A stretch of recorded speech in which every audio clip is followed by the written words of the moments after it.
So in Tour of the Solar System, you're going to present your own planet and you're going to explain the slides that you made based on your research about your planet. I'm going to show you Screencastify, how to add it, how to use it, and how I want you to use it for the assignment. So first, I don't have it added to my Chromebook right now. I'm going to add it to my Chromebook. Then I'm going to go through my slides on my pretend planet, Pluto, which none of you did. So I'll quickly just go through those slides as an example, show you where the video pops up at, and how to help you insert it later. Okay, so let's add it to Chrome. Yes, click the little blue box, add extension. It's downloading. It's taking a while to download. Done. Pop it open. Click the little box, and then it tells you Screencastify has been added. It's ready to go. I click it. Just kind of see what the initial screen is. Setup. I gotta sign with Google. Sure. Do you want camera and microphone? Well, I don't need to see your face, but I would like to hear you. So yeah, we'll leave that checked. Drawing and annotation tools. I don't know if we're going to use this for now, but sure, maybe in the future you might want to use it. Allow. Allow. That website is just so we can actually use Google. Alright, hooray! Yay, we did it. Wonderful. Let's click it again.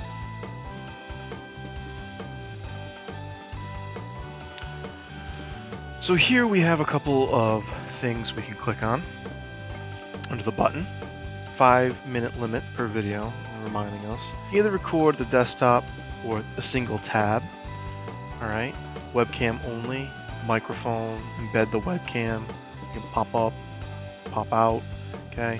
Select your microphone, built-in mic, default built-in mic, sure, built-in mic, and that little bar right there shows you the volume at which you're coming in on the microphone. So pick up the microphone, do desktop, fine, you click record, and you can record what you're doing.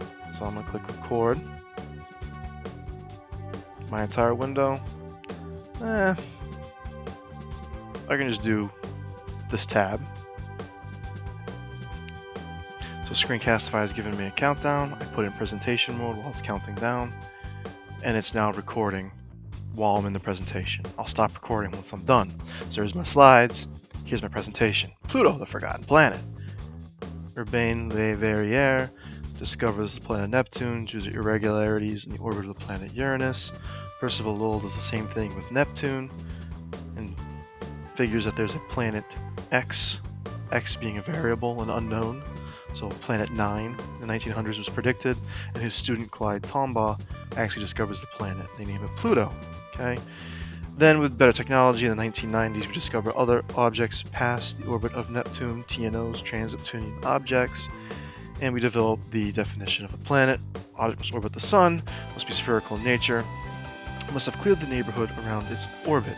Pluto fails, classification number 3, because of that it's named as a dwarf planet. This whole argument happened because in 2016, discoverers of the dwarf planet Eris, here, wanted to push it to be the 10th planet beyond Pluto.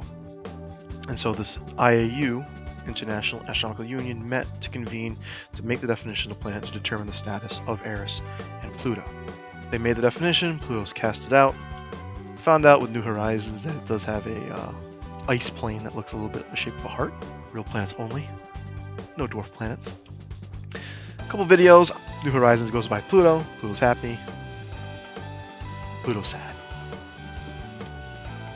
But the actuality of it, finding very unique features on the surface, some tholins, which are organic molecules that form in cosmic and solar radiation. We also have nitrogen, water in different layers around the surface and its interior of the dwarf planet. And then it has its large moon, Charon, and its other moons in orbit around it. And then normally in class, we have a debate, and this was just a little of an example of how a middle school debate should go, which is like a Scratch seminar, except we want a clear winner. We want to have an argument, right? But a controlled argument. So my slides are done. I've done my presentation. I go up here to the arrow Screencastify.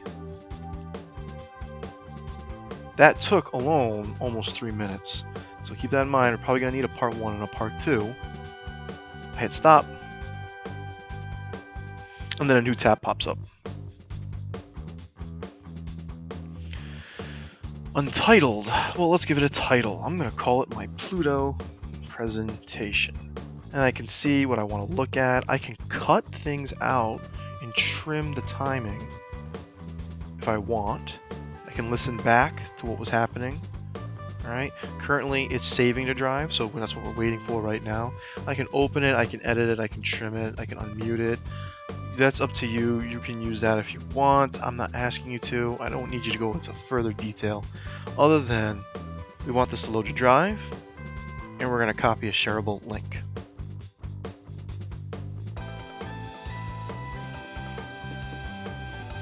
If you want, you can publish it to YouTube. I'm not going to. I'm going to copy the shareable link. Enabling, copied. Under more options, so people at collegeschools.net who have the link can view it. Good. That's what we want. So we clicked it. It's copied. I go here. I type out Pluto presentation. I highlight Pluto presentation. Control K or 2-finger click insert link. Control V. Paste it. I click apply. And now I have my planet presentation with my voiceover linked as a video that once it's done processing, we can watch back. And then I could watch back and look at yours, listen to you. Got any questions, you let me know. Email, remind in the comments, and I will help you figure it out. See you later.